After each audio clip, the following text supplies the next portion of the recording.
We've all been humbled. A man who put the camel clutch on life and was one of the greatest wrestling heels of all time, the Iron Sheik has passed away at the age of 81. A June 7th statement posted to the Iron Sheik's official Twitter account announced that the man whose real name was Hossein Khosrow Ali Vaziri had died peacefully. It read in part, "Today we gather with heavy hearts to bid farewell to a true legend, a force of nature, and an iconic figure who left an incredible mark on the world of professional wrestling. It is with great sadness that we share the news of the passing of the Iron Sheik, but we also take solace in knowing that he departed this world peacefully, leaving behind a legacy that will endure for generations to come." Vaziri leaves behind his wife of 47 years, Carol, as well as his children, Tanya, Nikki, and son-in-law Eddie, 5 grandchildren, and 2 nephews. He was predeceased by his daughter, Marissa.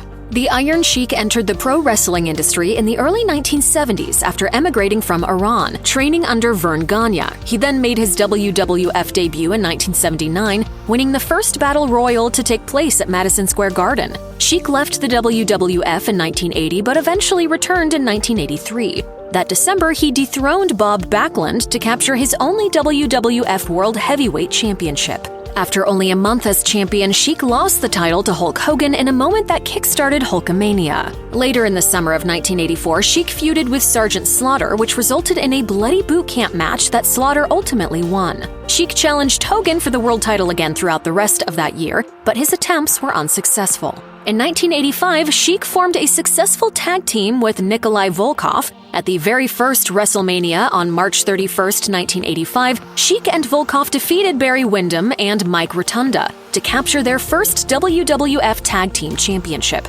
After several rematches, Windham and Rotunda won their titles back in June. The Iron Sheik also appeared at WrestleMania 2, taking part in the WWF and NFL Battle Royal, which was ultimately won by Andre the Giant. Throughout 1986, Sheik and Volkov vied for the tag team titles again, but came up short against the British Bulldogs on several occasions. Sheik and Volkov once again teamed up at the biggest show of the year, WrestleMania 3, but they were only able to score the disqualification victory over B. Brian Blair and Jim Brunzell of the Killer Bees thanks to Hacksaw Jim Duggan's interference. A few months later, in October 1987, Sheik left the company. The hiatus was short-lived, and so was his return, as Sheik competed again from February through July of 1988.